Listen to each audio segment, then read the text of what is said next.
नेता देश को दिशा देते हैं और साधु समाज को सुधारते हैं, लेकिन जिस बलात्कार जैसी दरिंदगी से समाज का अंग अंग करहा रहा हो, उस पर नेताओं से लेकर साधुओं के बोल इतने बिगड़े हुए हैं कि उन्हें सुनकर आपका सिर शर्म से झुक जाएगा। लेकिन समाज के वो नुमाइंदे बेशर्मी के बोल बोलने से बाज नहीं आते। आज इन्हें बोलने से रोक नहीं सकते, लेकिन ये प्रार्थना जरूर कर सकते हैं कि इनको सन्मति दे भगवान।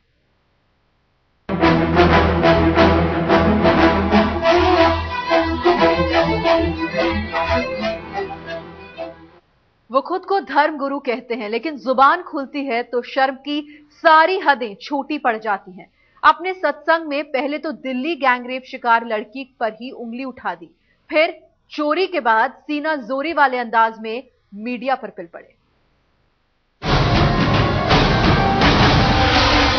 6 शराबी थे, 5 या 6 जोगी थे। भगवान का नाम लेती और एक का हाथ पकड़ती, तेरे को तो मैं भाई मानती हूँ। 2 को बोलती, भैया मैं अबला हूं, तुम मेरे भाई हो, धर्म के भाई हो। भगवान का नाम लेकर हाथ पकड़ती, पैर पकड़ती, इतना दुराचार नहीं होता। गलती एक तरफ से नहीं होती। बेशर्मी जुबान की हदें तोड़कर इसी तरह निकली। जिस दर्द से पूरा हिंदुस्तान चीत्कार रहा है, उस दिल दहला देने वाली दरिंदगी पर खुद को धर्मगुरु कहने वाले आसाराम बापू के बेशर्म बोल सुनेंगे तो आपका माथा शर्म से झुक जाएगा। 6 शराबी थे, 5 या 6 जोगी थे। भगवान का नाम लेती और एक का हाथ पकड़ती, तेरे को तो मैं भाई मानती हूँ। 2 को बोलती, भैया मैं अबला हूं, तुम मेरे भाई हो, धर्म के भाई हो। भगवान का नाम लेकर हाथ पकड़ती, पैर पकड़ती, इतना दुराचार नहीं होता। गलती एक तरफ से नहीं होती। अब आगे बढ़िए। प्रवचन में अक्सर बोलते हुए संत मर्यादा भूल जाते हैं आसाराम, लेकिन इस बार तो उनके धर्मशास्त्र ने उस लड़की को ही गुनहगार बना दिया जिसने 16 दिसंबर की रात अपने साथ हुए सामूहिक बलात्कार में सब कुछ गवा दिया था। सिलसिलेवार सुन लीजिए आसाराम की अधर्म वाणी। सारस्वती मंत्र लिया होता, गुरु दीक्षा ली होती तो बॉयफ्रेंड के साथ पिक्चर देखकर जिस किसी बस में घुसती नहीं। गलती एक तरफ से नहीं होती। भगवान का नाम लेती और एक का हाथ पकड़ती, तेरे को तो मैं भाई मानती हूँ। 2 को बोलती, भैया मैं अबला हूं, तुम मेरे भाई हो, धर्म के भाई हो। भगवान का नाम लेकर हाथ पकड़ती, पैर पकड़ती, इतना दुराचार नहीं होता। दिल्ली में 16 दिसंबर की रात 6 हैवानों की दरिंदगी का शिकार लड़की के लिए संवेदना के आंसू अभी सूखे नहीं हैं। पूरा देश चाहता है कि गुनहगारों को सख्त से सख्त सजा हो, लेकिन धर्म का जाप करने वाले की अधर्म वाणी रुकने का नाम नहीं ले रही। अब उनकी जुबान से मीडिया के लिए अपशब्द निकल रहा है। कुत्ता एक भौंका, फिर दूसरा कुत्ता भी भौंका और सभी पड़ोस के कुत्ते भौंकने लगे। अब हाथी उन कुत्तों के पीछे दौड़ेगा तो कुत्तों की कीमत बढ़ जाएगी और हाथी का पद भूल जाएगा ना। मैं तो अपनी मौज में, मैं काहे उनके पीछे दौड़ता हूँ। राजेंद्र बाबू, मैं उनकी बात चुरा ली, अपने हृदय में फिट कर दिया हूँ। कोई मेरे लिए कुछ भी बोले तो बोलते जाओ, हम काहे उनके पीछे दौड़ते। हम उनको कुत्ता भी नहीं कहते, लेकिन राजेंद्र बाबू की बात तो सुना देते, समझने वाले समझ गए। दिल्ली में हुई हैवानियत भी आसाराम के लिए शायद अपनी दुकान सजाने का एक नया मौका है। तभी तो आसाराम बापू की प्रवक्ता तो उनसे भी 4 कदम आगे निकल गई। कहा कि अगर उसने मंत्र दीक्षा ली होती, वो ईश्वर की शरण में रहती और ईश्वर का नाम जपा होता, तो जैसे सीता मैया को रावण ने बख्शा, जैसे द्रौपदी को बचाया, जैसे मीरा बाई को बचाया, ऐसे वो भी बच जाती। कोई ना कोई आइडिया भगवान उसको सुझा देता, किसी के आगे हाथ जोड़ लेती, भाई बंधु बात कर लेती, कोई ना कोई आइडिया ऐसा उसके दिमाग में आ जाता। धर्म की दुकान से बेशर्मी के चल रहे इस कारोबार से लोग उबल पड़े। अहमदाबाद में आसाराम बापू के पुतले फूंके गए तो जयपुर में छात्राओं ने तलवारें निकाल ली। सियासत और समाज के गलियारों से भी आवाज उठी कि ये बाबा नहीं, धर्म के ठेकेदार हैं। हद तो यह है कि आसाराम बापू ने अपने प्रवचन में उन 6 हैवानों के खिलाफ एक शब्द नहीं कहा। पीड़ित के लिए उन्होंने संवेदना भी जताई तो उसमें संत का ज्ञान नहीं बल्कि एक सामंत का दंभ भरा हुआ था, जिसे सुनकर किसी भी संवेदनशील इंसान को दुख और अफसोस ही होगा। पंढरपुर में रोहित और जयपुर में शरद कुमार के साथ आज तक ब्यूरो। बलात्कार सिर्फ एक महिला के शरीर पर ही चोट नहीं करता बल्कि समाज की आत्मा को भी तोड़ डालता है। लेकिन आपने जिन हाथों में अपने शासन की बागडोर थमाई है उनमें कोई मर्यादा की लक्ष्मण रेखा खींचकर महिलाओं पर उंगली उठाता है तो किसी को महिलाओं के ग्रह नक्षत्र में ही खोट नजर आती है। बलात्कारियों को सजा दो। We want justice। बलात्कारियों को फांसी दो। महिलाओं पर बढ़ती दरिंदगी के खिलाफ देश उबल रहा है। लोग सिस्टम बदलने की मांग के साथ सड़क पर उतर आए हैं, लेकिन सिस्टम में बैठे कुछ लोगों ने मानो अपनी सोच और शर्म पर बेतुकी दलीलों का पर्दा टांग लिया है। ऐसी ही एक हस्ती हैं ननकी राम। छत्तीसगढ़ में बीजेपी की सरकार के गृह मंत्री हैं, यानी लोगों की सुरक्षा और कानून व्यवस्था के पहरेदार। लेकिन ननकी राम को लगता है कि बलात्कार जैसी घटनाओं की रोकथाम का तरीका न तो सरकार के पास है और न ही पुलिस के पास। छत्तीसगढ़ के गृह मंत्री इसे बुरे ग्रहों की साजिश मान चुके हैं। कभी कभी लोग बोलते हैं ना, ग्रह के विपरीत होने के कारण कुछ नुकसान हो सकता है, उससे मुझको लगता है देश की बिल्कुल लगता है। इस 2012 जाते जाते गलत लगा है। अब इसको तो भविष्यवाणी वाले या राशि ग्रह देखने वाले ही बतला सकते हैं। अब मंत्री जी का बस चला तो छत्तीसगढ़ में महिलाओं को अपनी सुरक्षा का जतन जानने के लिए पीड़ितों को ज्योतिषियों की पनाह में ही जाना होगा, क्योंकि राज्य की पुलिस तो गृह मंत्रालय की सोच के हिसाब से ही चलेगी। उपाय तो हमारे देश में हर चीज के उपाय है, पूजा पाठ है, इस पे विश्वास करते हैं। अब आप लोग न करें, क्योंकि इलेक्ट्रॉनिक वाले या क्या बोलते हैं साइंटिस्ट वाले नहीं करते, लेकिन अंतर तो करना ही पड़ता है उनको भी। ननकी राम का यह बयान सुनने के बाद तो लगता है कि हिंदुत्व और संस्कारों की बात करने वाली बीजेपी के नेताओं में दिल्ली गैंगरेप के बाद लोगों को वेद पुराण और ज्योतिष विद्या सिखाने की होड़ सी मच गई है। ज्यादा दिन नहीं हुए जब मध्य प्रदेश सरकार के मंत्री कैलाश विजयवर्गीय महिलाओं को रामायण पढ़ने और उससे सबक सीखने की नसीहत दे रहे थे। एक ही शब्द है, सिर्फ मर्यादा। मर्यादा का उल्लंघन होता है तो सीता हरण हो जाता है। जब लक्ष्मण रेखा हर व्यक्ति की खींची हुई है, उस लक्ष्मण रेखा को कोई भी पार करेगा तो रावण सामने बैठा तो सीता हरण करके ले जाएगा। अब इन मंत्रियों को कौन समझाए कि जब तक ये समाज में फैले रावणों का वध करने के तरीके नहीं आजमाएंगे, तब तक महिलाओं को गुनाहों के ग्रह सुरक्षित नहीं रहने देंगे। सुनील नामदेव, रायपुर, आज तक। आरएसएस प्रमुख मोहन भागवत के इस बयान पर सबने माथा ठोक लिया था कि बलात्कार तो इंडिया में होते हैं, भारत में नहीं। लेकिन आरएसएस को फूटी आंख पसंद नहीं करने वाले समाजवादी पार्टी के नेता अबू आजमी को ये भागवत कथा पसंद आ गई। तभी तो उन्होंने भी कह दिया कि गांवों में बलात्कार नहीं होते।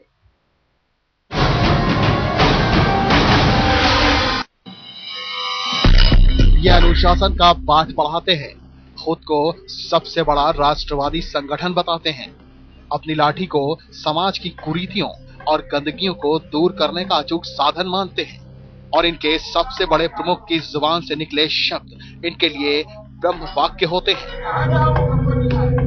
लेकिन इसी राष्ट्रीय स्वयंसेवक संघ के सरसंघ चालक मोहन भागवत ने बलात्कार पर जो भागवत उपदेश दिया, उसने देश को हिलाकर रख दिया। उन्होंने बलात्कार की घटनाओं को बांटने वाली एक ऐसी रेखा खींच डाली जिसके एक तरफ इंडिया है और दूसरी तरफ भारत। ये इंडिया में चल रहा है, खतरनाक और बहुत मसला है, लेकिन ये भारत में नहीं, ये इंडिया में।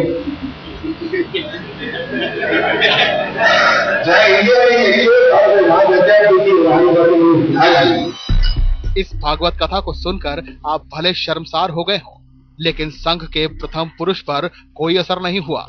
पूरा देश भागवत बोल से दुखी था। यहाँ तक कि बीजेपी को भी समझ में नहीं आ रहा था कि अपने संघ प्रमुख का बचाव करे तो कैसे करे। लेकिन मोहन भागवत के बेतुके बोल से सुर मिलाया है अबू आजमी ने। अबू आजमी मुंबई में रहते हैं और समाजवादी पार्टी के विधायक हैं। वैसे तो अबू आजमी को संघ के नाम से ही उबकाई आती है, लेकिन महिलाओं पर बेशर्म बोल बोलने की बारी आई तो मोहन भागवत की तरह ही अबू आजमी भी गाँव और शहरों के बीच भेद करने लगे। आज गांव में रहने वाला व्यक्ति जो भारतवर्ष की तहजीब, भारतवर्ष की संस्कृति और भारतवर्ष के कल्चर को अपनाने वाला है, वहां घर की लड़की कोई बॉयफ्रेंड को तलाश करके नहीं जा सकती घर से बाहर। वहां की कोई लड़की नंगे कपड़े पहन करके, आधे कपड़े पहन के बदन के बाहर रात को 9 बजे नहीं घूम सकती। तो वहां चांसेस बहुत कम होते हैं इन चीजों के। लेकिन शहर में आज फैशन हो गया है बॉयफ्रेंड का। अबू आजमी मुंबई में रहते हैं, हिंदुस्तान का सबसे बड़ा महानगर, जहां 24 घंटे चलने वाली जिंदगी की जगमग में दिन रात के फासले नहीं होते। बॉलीवुड से भी उनका एक सिरा जुड़ता है, लेकिन कमाल देखिए कि हैवानियत की शिकार होने वाली किसी लड़की के दर्द को वो एक ऐसे चश्मे से देख रहे हैं जो उनके दिमाग में बैठी गंदगी और आंखों की बेशर्मी को बेपर्दा कर रही है। दिल्ली गैंगरेप मामले को लेकर जहां देश भर में लोगों के मन में गुस्सा है, वहीं दूसरी तरफ नेताओं में मानो इस मुद्दे को लेकर बेतुके बयान करने की होड़ सी लगी है। सस्ती पब्लिसिटी बटोरने के इस घिनौने तरीके की वजह से असली मुद्दा कहीं ना कहीं पीछे पड़ता हुआ नजर आ रहा है। कैमरामैन अमोल के साथ कमलेश सुतार, मुंबई, आज तक। वो अलग अलग पार्टियों के सांसद हैं, उनकी विचारधारा से लेकर राजनीतिक सोच बिल्कुल अलग है, लेकिन महिलाओं के सवाल पर उनकी जुबान खुलती है तो धकियानूसी विचार बिल्कुल एक जैसे निकलते हैं, चाहे वो कांग्रेस के अभिजीत मुखर्जी हो, बीएसपी के शफीकुर रहमान बर्क या फिर जेडीयू के शिवानंद तिवारी।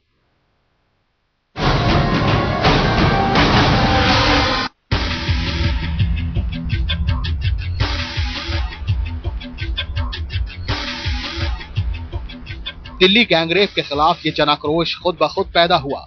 आम महिलाएं, स्कूल और कॉलेज की छात्राएं तक अपने वजूद, अपने हक की लड़ाई लड़ने के लिए सड़कों पर उतर आईं। लेकिन देश के राष्ट्रपति के सांसद पुत्र अभिजीत मुखर्जी को इस आक्रोश में भी ग्लैमर की नुमाइश ही नजर आई। उन्होंने इसे टेंटेड पेंटेड यानी सजी सवरी महिलाओं की गुलाबी क्रांति करार दे दिया। दिल्लीতে আমি যেটুকু দেখি যে আগে যেটা অন্য জায়গায় হুজুগ ছিল কিছুটা হুজুগ এখানে হয়, যে ধরনের প্রোটেস্ট বা যে ধরনের হয়, এটা কি আমাদের এখানে পিঙ্ক রেভলিউশন হচ্ছে? কার এগেইনস্টে? কিসের এগেইনস্টে? এগুলো হচ্ছে তো অবভিয়াসলি একটা খুব আলটিরিয়ার মোটিভ নিয়ে কোনো পলিটিক্যাল পার্টি, সেটা পলিটিক্যালও হতে পারে, কোনো অন্য ধরনের কোনো ব্যাপারও থাকতে পারে, সেটা সরকার দ্বারা খোঁজ খবর নিয়ে বিচার করে দেখবেন। কারণ আমি সামনে কোনো বড় পলিটিক্যাল লিডারকে দেখিনি। अब पढ़े लिखे, ऊंचे सियासी खानदान और भद्रलोक से ताल्लुक रखने वाले अभिजीत मुखर्जी ने गैंगरेप के खिलाफ आंदोलन को गुलाबी क्रांति क्या सोचकर कहा, ये तो वही जाने। लेकिन दुनिया में उनसे पहले किसी ने इस तरह के जन आंदोलन को गुलाबी क्रांति बताने की गुस्ताखी नहीं की थी। खैर, बलात्कार के खिलाफ आंदोलन को गुलाबी क्रांति बताकर भद्द पिटवाने के बाद अभिजीत मुखर्जी ने माफी मांग ली, लेकिन महिलाओं के प्रति घटिया सोच का संक्रमण तब तक दूसरे नेताओं में भी फैल चुका था। जो हमारी बेटियां वगैरह निकलती थी, आज वो यूरोपियन पहनकर जिस्म नंगा करके जाती हैं, तो इससे भी हालात भड़क रहे हैं बहुत ज्यादा। वो नौजवान गुंडे बदमाश जो हैं वो बहरहाल इसको और तेजी से इसमें आगे बढ़ रहे हैं। ये हमारे यहाँ जिस ढंग से बाजारीकरण, उदारीकरण का दौर आया है, इसमें औरतों को विज्ञापन में, सिनेमा में जिस ढंग से पेश किया जाता है, और हमारे यहाँ कोई पाबंदी नहीं है कि कौन देख रहा है या किसको देखना चाहिए या किसको नहीं देखना चाहिए। छोटे छोटे बच्चे भी जाते हैं सिनेमा हॉल में या टेलीविजन पर विज्ञापन देखते हैं, और उसमें जिस तरह का दृश्य जो है दिखाया जाता है, अब जैसे सिनेमा में आइटम सॉन्ग आता है, थाम भी नहीं हो सकता। इन सांसदों की सोच उजागर होने के बाद तो लगता है कि इनसे महिलाओं की सुरक्षा के लिए ठोस उपाय और कड़े कानून की उम्मीद पालना ही बेईमानी है, क्योंकि ये तो उसी मानसिकता में जी रहे हैं कि महिलाओं की हद घर की चौखट के बाहर है ही नहीं। आज तक ब्यूरो। दिमाग में गंदगी भरी हो तो उसकी बदबू जुबान से जहर बनकर निकलती है। दुनिया के सबसे बड़े लोकतंत्र में तालिबान जैसी राय रखने वाले जनप्रतिनिधियों की कमी नहीं, जो बलात्कार के लिए महिलाओं की लाइफस्टाइल को जिम्मेदार ठहराते हैं।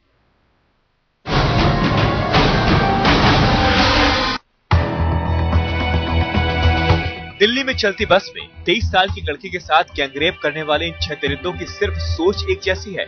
वो अलग अलग राज्यों में पैदा हुए, जिन्होंने एक साथ मिलकर हैवानियत की सारी हदें पार कर दी। लेकिन महाराष्ट्र नवनिर्माण सेना के प्रमुख राज ठाकरे की ओछी सोच ने इन हैवानों को भी एक राज्य की सरहद तक सीमित कर दिया। मी परत पहिल्यांदा सांगतोय, मला त्या मुलीबद्दल सहानुभूती आहे। अत्यंत वाईट असं कधी कोणावरती प्रसंग येऊ नये आयुष्यात, पण मूळ गोष्टीला बगल देऊन फक्त बलात्कार एवढ्याच गोष्टीवरती सांगताय, करणारे कोण होते? त्याच्याबद्दल नाही बोलत कोणी। राज ठाकरे बोलला की राज ठाकरेवरती फक्त नुसत्या केसेस टाकायच्या आणि बलात्कार झाल्यानंतर ते सगळेच्या सगळे बिहारचे होते, याच्याबद्दल कोणी बोलायचं नाही। राज ठाकरे का बयान लानत के लायक था। लोगों ने ऐसा किया भी, लेकिन बिहार के उन नेताओं को क्या कहेंगे जो महिलाओं लड़कियों को नसीहत दे रहे हैं कि जींस न पहनो, मोबाइल फोन से दूर रहो। जिस तालिबानी सोच के खिलाफ आज महिलाएं सड़क पर प्रदर्शन कर रही हैं, उसी सोच पर बिहार सरकार के मंत्री से लेकर विधायक तक मोहर लगाने में जुट गए। तो गांव का सब लोग वहां पहुंचा हुआ है। अब ग्राम कचहरी हो, सभी पंच उसमें है और सभी पंच का मतदाता वर्ग उसमें है, तो फिर सब तो सकल समाज मैंने अगर समवेत रूप से निर्णय ले रहा है, खुद ही एक तरह से वो अपने पर सेल्फ संहिता लागू कर रहा है ना। महिला का सभी ड्रेस सब है होना चाहिए, चाहे वो सूट पहने, जींस, हाँ टी शर्ट वगैरह हो तो वो लंबे हो। छोटे कपड़े के विरोध हम लोग भी विरोध नहीं, उसको हम लोग एक सलाह देंगे कि इसे छोटा वस्त्र नहीं हो। अफसोस इस बात का है कि देश के नेताओं के कानों में ना तो महिलाओं की आवाज पहुंची है और ना ही उनकी आंखें खुली हैं कि वो महिलाओं को दोयम दर्जे की नागरिक समझने की सड़ी हुई सोच की सफाई करने की सोचे। आज तक ब्यूरो।